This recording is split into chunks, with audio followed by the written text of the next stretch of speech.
There's that famous business saying, the customer is always right. But is that always the case? Let's talk about it on Azimuth Podcast. I'm Barrett McNabb, and with me is my beautiful wife, Kimberly McNabb. Here is a TikTok video that has absolutely gone wild, and we're going to listen to half of it, and we're going to talk some about it, and then we'll listen to the rest. For over a half an hour, and it's past 9 o'clock at night. I cannot help you. Okay, I'm just trying to explain to you. I cannot fix this for you. I can't help you. It's just, I can't do it in that amount of time.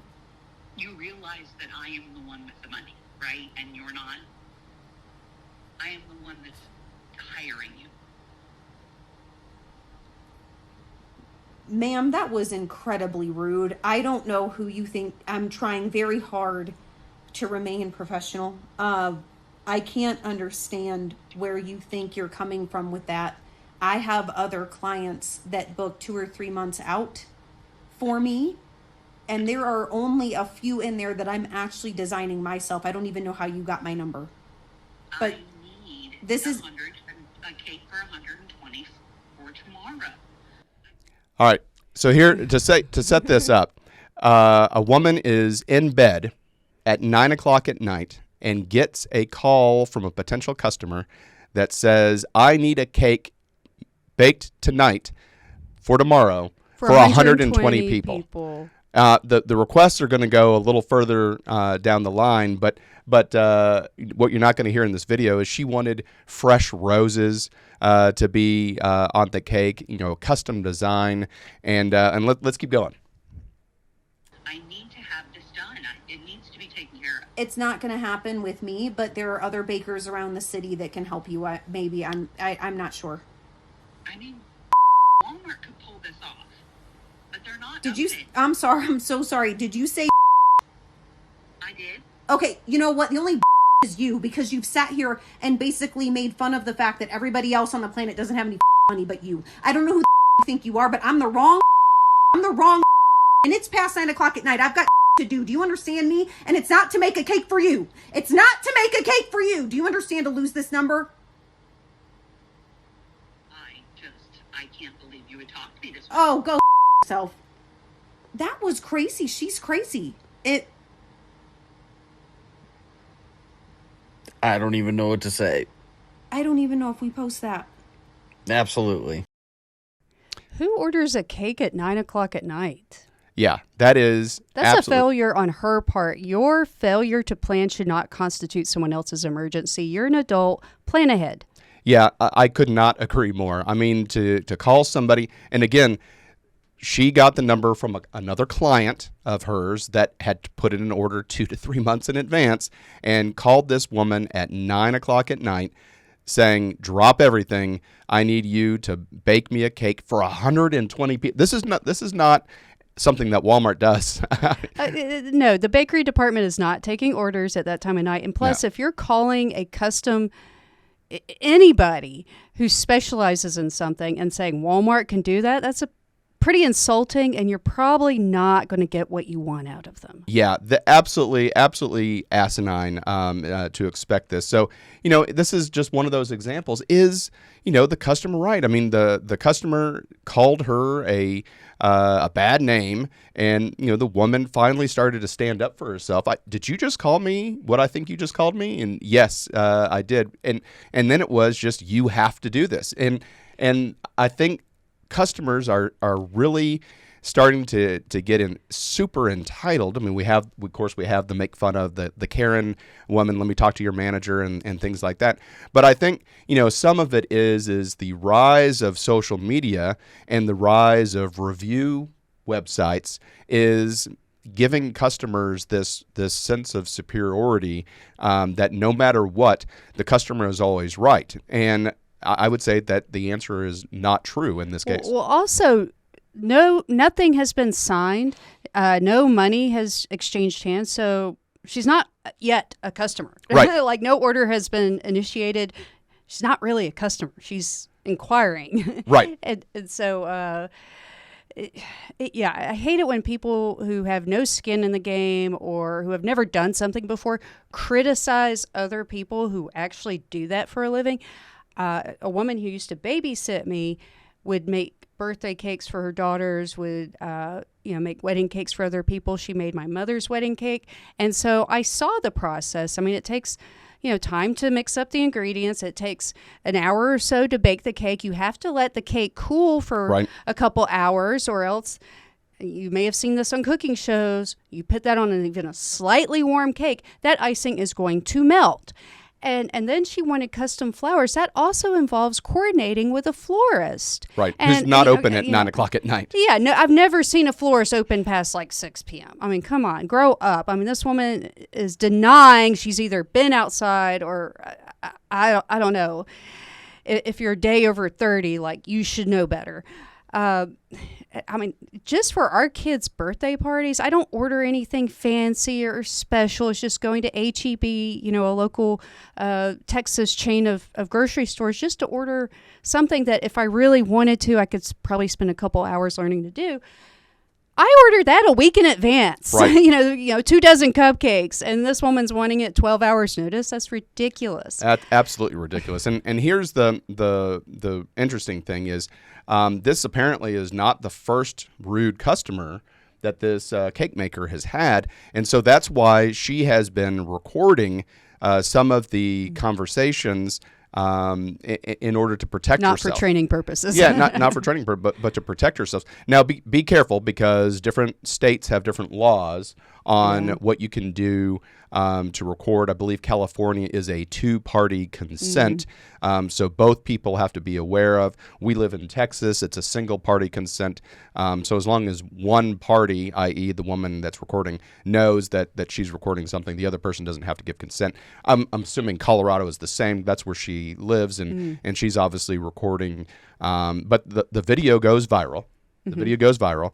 And so the woman contacts the baker again and then wants to apologize. And apparently they've had a previous conversation, but she wants to apologize. And so the baker has recorded the apology. And let's see how it plays out. Contact you in regards to an apology.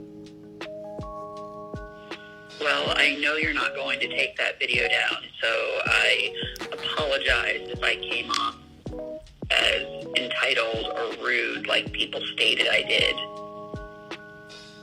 No, I'm not going to take the first one down. If it had anything to do with like your identity or you were being harassed or anything like, which you're not being harassed, are you?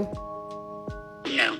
Okay, so I'm not going to do that at this time, because I do think that it's vital that people understand that it's not cool to treat people like this regardless of situations. So I hope...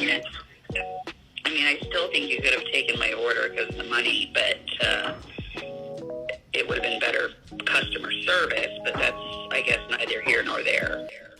Now, let's make sure that we're keeping up with all of the courses of events. Gets a phone call randomly from a person she does not know, potential customer, at past 9 o'clock at night, demanding a cake created from a custom with fresh red roses, taking place in 12 hours for 120 people, when she normally gets orders 2 to 3 months out.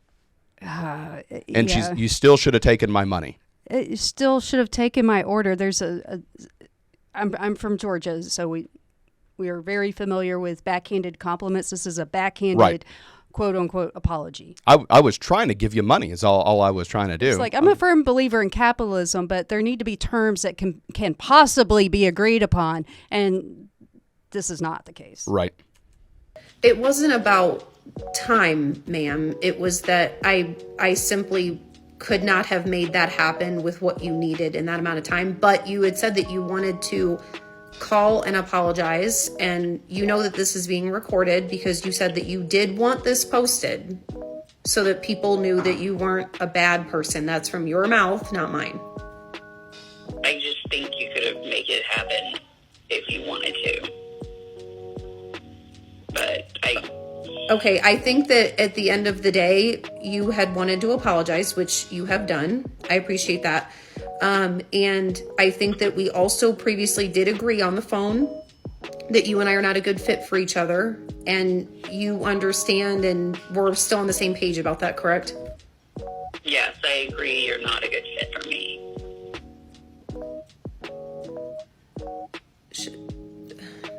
I got hung up on. Okay, so just You're not a good fit for me. Right, and then hangs up. Again, she's coming off as super entitled, like you're not good enough for me. That's how that came off. yeah, I And then hung up don't on count her. this. I don't count this as a true apology. Not I mean, even close. I mean, this is absolutely crazy. So this is an example. Obviously, it's gone viral on TikTok for the first call and for the apology. But in our businesses, we are in the medical industry, and so we do have recordings of people, but I can't show them due to HIPAA regulations, right?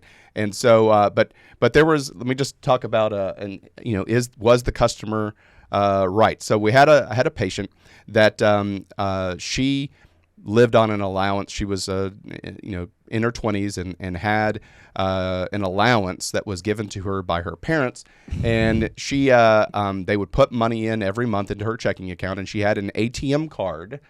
Because we're a membership-based business, and she had an ATM card, and we would charge her ATM card for her monthly membership for the services that we provided. Well, oftentimes she went overdrawn on her account, and the charge would bounce, and so she would come in, and we would say, look, your credit card didn't go through, ATM card didn't go through. You have a past due balance, and so she would pay her past due balance, and then go ahead and be current on her card. Mm-hmm. Well, she must have just had a bad day that day, because it happened again, and she went off on my staff and was just cursing like a drunken sailor. I mean, just absolutely going off, creating just a huge scene, saying that we're always doing this to her. How dare we do this? She comes around the counter. She's getting in the faces of the front desk staff. She goes into the treatment areas and is talking to the medical professionals back there, is screaming and yelling. And this is all on camera. And then she goes and leaves a very, very nasty review, negative review. And, as I alluded to earlier, I think that the power of people being able to leave negative reviews just emboldens people. And I'll be honest, as a small business owner, it's probably because she never did anything for herself in her entire life. it Daddy could be. did everything for her, and parents, that's why you need to tell your kid no early. Right. But it seems, in my experience, that we live in this max min environment where it's either a 5-star or a 1-star review. I mean, it just seems that way. That either you were beyond perfect, or if you mess something up, man, it's 1 stars. And so anyway, I responded to her review. Normally, we have a kind of we're so sorry we didn't meet your expectations. We'll try and do better. How can we make it up to you? And I was like, not this time. After I looked at the cameras and the recordings, I said, not this time. And so I kind of put away that cookie cutter review response, and I did a custom review. And I said to the person, I invite you to come back into the clinic and watch your attitude and your actions during the altercation. Invite your daddy, because he needs to see it. Right. So, but I said in my response, I said, sometimes when people see their actions from a third person point of view, they realize just how bad they were. And I said, normally we keep audio and visual for 90 days, but that I was going to keep this permanently and turn it into a training video for our staff so that they could see what right looks like as pertains to the reactions of my staff, which were exemplary in the face of this adversity, to show them, just how much a person can take and still be professional. The woman was not professional at all. My staff need to be nominated for sainthood for their ability to just remain. like the cake baker. Just like the cake Because I baker. would not have been as nice. Yeah, I mean, I it would not have was taken that second call for sure. it was absolutely horrid, and really, it came down to does my staff feel safe with this woman Yeah. because she was so irate, and so I canceled her membership and banned her from our businesses, and I said, your money that you pay every month is not worth the safety of my staff. And so she did not respond to that review, and it's still up there. wow. But this just was the customer right? No. No. No. It's funny that you kept the recording because sometimes when our daughter throws her little temper tantrum, she's, she can be very emotional and it can last a while. And she's 5. And so I'm like, if she could watch herself, because she knows what she's supposed to do. She Right. knows she's supposed to do what she's told. And she knows she's not supposed to cry about it for 20 minutes.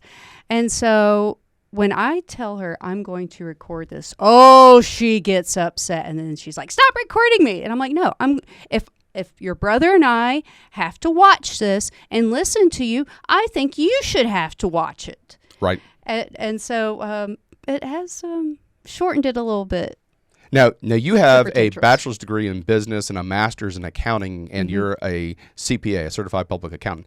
Talk to me about a story that happened to you when we were living in Monterey, California, when I was going through language school. So I went to Monterey, California to be with Barrett. We were just dating at the time, and it was 2011. Okay, Yes, yeah. so 2011. And if you've ever been to Monterey, it is one of the most beautiful places in the world, but it's not exactly corporate central. Right. And so I did take a job working at Macy's for $9 an hour, even though gas was $4.50 a gallon. And so anyway, it was an okay job. I worked one shift where a lady came in and she wanted to return an item, and the policy was we can either give you a gift card or if you paid for cash, we can do cash. But otherwise, a credit card or a debit card, it had to be the card that was used to purchase it with or a gift card. No exceptions, or you could exchange it for another item. Okay.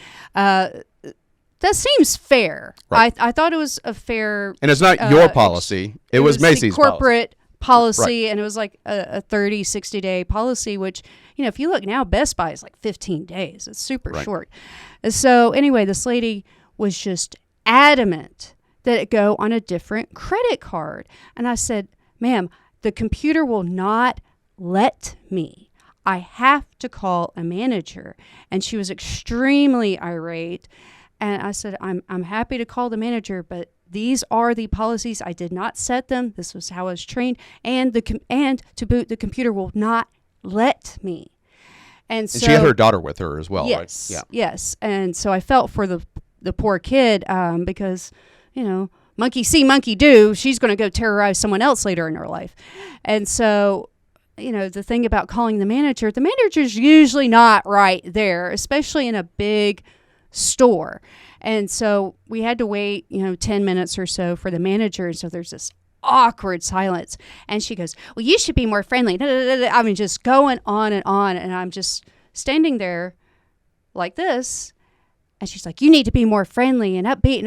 I'm like, ma'am, I'm just doing my job. I have not been rude to you at all. I have not called you any names. I told you what the policy was. I didn't even say how wrong you are. And I told you I can call the manager, and I'm happy to do so. And I did. I did everything that my job requires me. I mean, if you want to talk about something else like the weather, I'm happy to do that. But I'm not sure exactly what it is you expect me to do, especially when you're insulting me and calling me, rude. So, it made me feel pretty bad because, again, here I was, I had a master's in accounting, and, oftentimes, yes, you deal with clients, but it's people who are paying you to do their tax return or, do their audit. So everyone has some level of professionalism. Right. You sign, some sort of contract or engagement letter to interact in that relationship, whereas a place like Macy's, anybody can walk in off the street and apparently return anything known to man. And so anyway, the manager comes up. I explained the situation to them. They stick their key in this is 2011, into the cash register, override this and that, and the manager did it, and then finally the lady left, and I'm like, the manager didn't back me up at all, and after the lady left, I said, so I forget the manager's name, like, I'm correct, right? I mean, the computer wouldn't even let me do it. And she goes, yeah, you were correct. I'm like, you didn't back me up at all, though. Like, say, hey, this employee did the right thing, so can you please stop yelling at her? So I just thought that was poor management and bad customer. Yeah, well, I mean, I think it was worse when you told me the story. As I recall, when the manager was able to take their key, she turned to her daughter and said, this is why you need to go get an education and go to college so you don't wind up like this person here. Yep. And obviously Kimberly has a master's degree in accounting and is a CPA. So I can only imagine that the nuclear bomb didn't go off. And I could have said something. And right. You know what? If it were me now, no way I'd be quiet. Right. And the thing is as you're treating people with kindness, you get more. I'll be honest, I always try and be upbeat. We'll go to a restaurant and I'm just happy to be there, and I've had waiters tell me that, look, I'm feeding off your energy. You have such a positive attitude. I'm going to feed off your energy, and you're getting great service. I was same time period. I was on a 3-day pass. I believe I was visiting you in I forget where it was. Maybe we went somewhere. I forget where it was. But I was coming back to Monterey, California, the Defense Language Institute, and I was stuck in I forget, maybe it was South Carolina, and I got on. I checked my bag, and the flight wasn't going to get there in time for me to get to work, to school the next day. And my bag was already there. And so I said, look, is there any other way to reroute me? And it was like from South Carolina to Kansas City to San Francisco. And so I was like, done. And they said, well, look, your bag is not going to make it because it's already, in the labyrinth of the airport, and it's not going to make it. And I said, that's okay. I don't have any medicine in there. I just need to get back to the Army base on time. And so I made it all the way to San Francisco. So I go to baggage claim. Bag's not there, but there was an expectation management that the bag wasn't going to make it. So I go into the lost bag department, and there is a girl. She's in her young 20s, and she is just in the process of yelling at the representative behind the ticket counter for the lost bags, and just absolutely just lambasting her. And she, again, nomination for sainthood. She was just right there, and so the woman says it was kind of the same situation where she chose to do something, and the bag didn't keep up with her after she changed her itinerary. And again, this was all kind of due to weather. And she said, look, I want my bag delivered to me. And the representative said, no, we're not. You chose to do this. And so your bag is going to be delivered here. You'll come get it. And she wanted to talk to a manager. And so the manager came, and the lady just kept screaming and yelling, and the answer is no. The bag will be delivered to San Francisco. You can come and pick it up tomorrow. Lady leaves in a huff. I say, hey, look, I just want to say to the manager that your representative here was the epitome of stoicness and was very polite, even though this lady was being very nasty. And I said, so clearly your training is doing a great job, but also her attitude and her ability to take that was just absolutely mind-blowing. I just can't say enough good things about this representative. And the manager said, thank you so much. So I go into, I kind of have the same problem that this other lady had. There was weather, and I did a change to my itinerary, and I was told that my bag wouldn't make it, and it didn't. And so I just wanted to put in a claim for my bag. And she looks at me and she says, we'll be more than happy to deliver your bag to Monterey, California. And so there goes to show that it was the same scenario. One person was absolutely irate, and one person was kind and took responsibility. It's my decision, and I knew it was going to happen, but what do we do next? And without even asking, the representative says, look, we're going to go ahead and deliver your bag, an hour and a half, 2 hours, how long it takes to go from San Francisco to Monterey, and it'll be there tomorrow. And it was there tomorrow, the next day. And so it just goes to show that that you will get what you put out. It's just the golden rule: do unto others as you would have them do unto you. And I think if we all slowed down, we'd all be able to just enjoy each other a little bit more and get through this life all together and have a lot less heartburn. Yep. So we saw this video, and we both immediately had some stories about it, and we wanted to bring it to you. So thank you for listening to Azimuth Podcast. Please stay tuned after these messages. Hi, everyone. Thank you for listening. If you enjoy our show with all the stories we share, we would love your support. And it's as easy as clicking that subscribe or follow button. This will ensure you never miss an episode and keeps us bringing you these important stories.